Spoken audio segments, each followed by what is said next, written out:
आज के इस वीडियो में हम लोग बिहार बोर्ड के 12वीं कक्षा के लिए निर्धारित पाठ्यपुस्तक दिगंत भाग 2 में संकलित बालकृष्ण भट्ट के द्वारा रचित निबंध बातचीत के प्रश्नों को बनाने का प्रयास करेंगे। तो आइए आगे चले और देखें इस पाठ का जो सबसे पहला प्रश्न है उसमें आपसे पूछा जा रहा है, अगर हमें वाक शक्ति न होती तो क्या होता। तो इसके जवाब में लिखेंगे, मनुष्यों में वाक शक्ति ईश्वर का दिया हुआ एक अनुपम उपहार है। यदि आज मनुष्यों के पास वाक शक्ति नहीं होती तो शायद यह दुनिया गूंगी और बहरी होती। संभवतः संसार अभी की तरह बिल्कुल भी गतिशील नहीं होती। किसी में कोई संवाद नहीं होता और सभी चुपचाप कोने में बैठे दिखाई देते। जिस प्रकार आदमी के लिए खाना पीना चलना अथवा गति करना आवश्यक है, ठीक वैसे ही मनुष्यों के लिए बातचीत करना भी जरूरी है। मतलब लोगों के बीच बातचीत आवश्यक है, क्योंकि इससे लोगों के मन में जमे हुए विकार को बाहर निकालने का भी अवसर मिलता है। क्लियर। अब इसके अगले सवाल है कि बातचीत के संबंध में बेन जॉनसन और एडिसन के क्या विचार हैं। तो इसके जवाब में आप लिखेंगे, बातचीत के संबंध में बेन जॉनसन और एडिसन दोनों के विचार काफ़ी महत्वपूर्ण हैं। इस संबंध में बेन जॉनसन का यह कहना कि बोलने से ही मनुष्यों का साक्षात्कार होता है बिल्कुल सही है, जबकि एडिसन दो लोगों के बीच के वार्तालाप को ही बातचीत मानते हैं, जहां बातचीत में दोनों एक दूसरे के समक्ष खुलकर बातें करते हैं। बातचीत के लिए जब दो लोग आपस में बैठते हैं या आसपास बैठे हों, तब उनमें गर्म दूध और ठंडे पानी की तरह एक के शरीर का गुप्त असर दूसरे के शरीर में पहुंच जाता है। वे चाहे एक दूसरे को ना भी देखें तो भी उनमें एक के शरीर की विद्युत दूसरे में प्रवेश करने लगती हैं। क्लियर। अब इसके अगले सवाल है कि आर्ट ऑफ कन्वर्सेशन क्या है। तो इसके जवाब में आप लिख सकते हैं कि यूरोप के लोगों में बातचीत करने की एक विशेष कला को आर्ट ऑफ कन्वर्सेशन कहते हैं, जिसमें बड़ी चतुराई के साथ प्रसंग को छोड़ा जाता है, जिसे सुनकर श्रोता को सुख का अनुभव होता है। इस बातचीत की विशेषता यह होती है कि इसमें बात करने वाले की विद्वता का अभिमान अथवा कपट प्रकट नहीं होता, बल्कि उनके शब्दों से रसाभास होता है।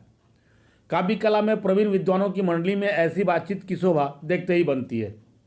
हिंदी में इसे ही स्वद गोष्ठी कहते हैं। यह बातचीत का एक उत्तम तरीका है जो हमेशा मनुष्यों की बातचीत को आनंदमय बनाए हुए रखता है। क्लियर।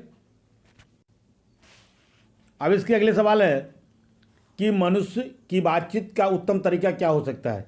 इसके द्वारा वह कैसे अपने लिए सर्वथा नवीन संसार की रचना कर सकता है।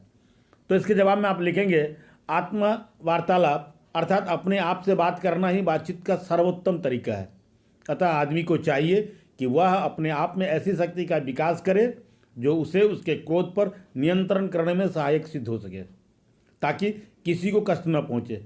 कारण लेखक को मनुष्यों के मन के पल पल बदलते रहने से संसार प्रपंचात्मक आईने की तरह लगता है, जिसमें उसके अनेक रूपों को देखा जा सकता है।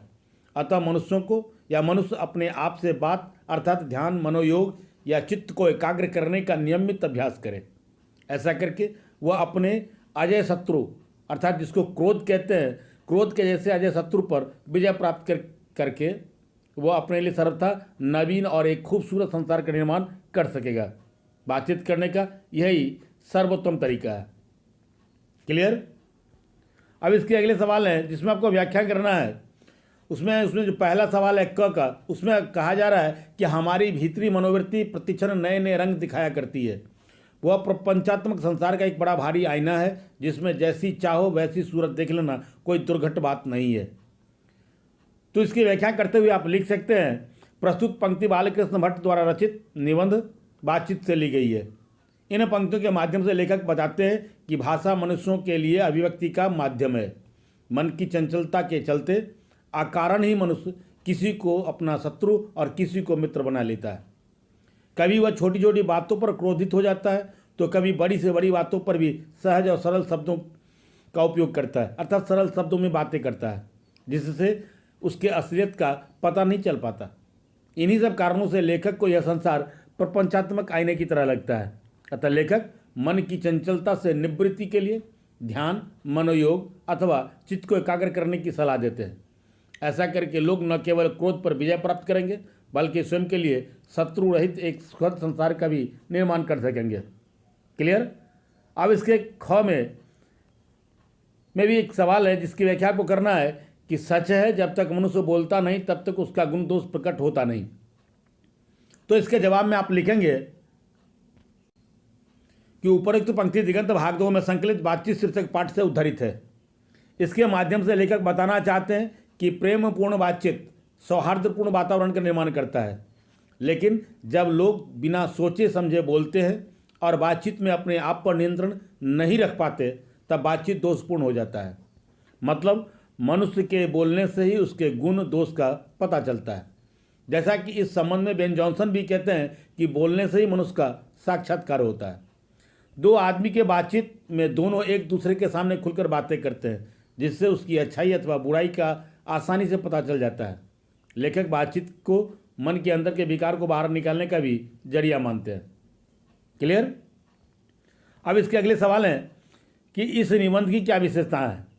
ये इस पाठ का अंतिम सवाल है, जिसके जवाब में आप लिख सकते हैं कि प्रस्तुत इस निबंध के माध्यम से लेखक ने बातचीत के प्रकार और उसके महत्व को बताने का प्रयास किया है। लेखक कहते हैं कि ईश्वर द्वारा प्रदत्त वाक शक्ति ही मनुष्य को पशुओं से पृथक अर्थात अलग करता है। निबंध में बातचीत के कई तरीकों पर चर्चा की गई है, लेकिन उनमें आर्ट ऑफ कन्वर्सेशन, जिसे सुहद गोष्ठी कहते हैं, वो और चित्त को एकाग्र करने की विधि को बेहतर बताया गया है, जिसके माध्यम से लोग आनंदमय वातावरण का सुख प्राप्त कर सकते हैं। अपने तर्क की पुष्टि के लिए निबंध में बेन जॉनसन और एडिसन के मत का भी जिक्र किया गया है। बेन जॉनसन का मत है कि मनुष्य जब तक बोलता नहीं तब तक उसके असली रूप का साक्षात्कार नहीं होता है। निबंध में मनुष्यों को अपने जीवा पर नियंत्रण करने की सलाह दी गई है, क्योंकि यही मनुष्य के लिए एक सुखद संसार के द्वार को खोलता है। लेखक बातचीत को केवल आनंद प्राप्ति का ही साधन नहीं मानते, बल्कि वे इसे व्यक्तित्व के विकास के लिए भी जरूरी मानते हैं। निबंध सरल, सरस और बोधगम्य है। हालांकि प्रस्तुत इस निबंध में अनेक अप्रचलित शब्दों का भी प्रयोग किया गया है। बावजूद इसके निबंध में दुरूहता का सर्वथा अभाव है। क्लियर? तो ये थे बातचीत शीर्षक पाठ के अंत में दिए गए प्रश्न और उनके उत्तर। इस पाठ के अंत में पाठ के आसपास और भाषा की बात में भी कुछ प्रश्न दिए गए हैं, जिनमें निबंध, सर्वनाम, संज्ञा और विशेषण से जुड़े हुए सवाल पूछे गए आपसे।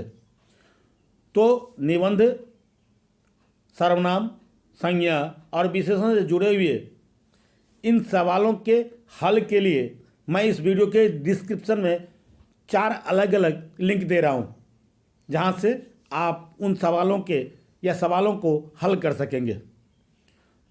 तो आशा है ये वीडियो आपको पसंद आया होगा, ये वीडियो आपके लिए उपयोगी होगा। इसे आप अपने मित्रों तक शेयर करें, और अगर अभी तक आपने चैनल को सब्सक्राइब नहीं किया तो इसे सब्सक्राइब करें, बेल आइकन जरूर दबाएं, ताकि समय से नई वीडियो की नोटिफिकेशन आप सबको मिलता रहे। आप देखते रहें हिंदी ट्यूटोरियल क्लासेस। धन्यवाद।